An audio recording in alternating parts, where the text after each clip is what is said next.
we will demonstrate our force sensor in a test setup that is used for its calibration and evaluation.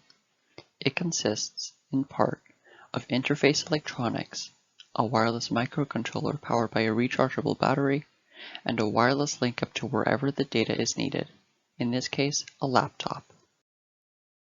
Our force sensor is calibrated for use by applying known weights to it and measuring its response in order to work backward from it. The weights are applied in an incremental, random, and/or cyclic loading profile. This sensor's 60,000 sample response to an arbitrarily spaced incremental loading profile is shown. The samples are aggregated to eliminate the effect of noise. A curve fit is performed on the resulting data points as shown.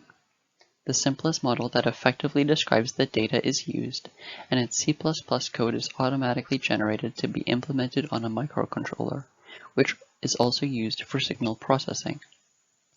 Our force sensor is evaluated in the same way that it is calibrated, but instead of measuring an arbitrary response from known force values, a known value is measured of an arbitrary applied force. For example, weights may be suspended from the sensor.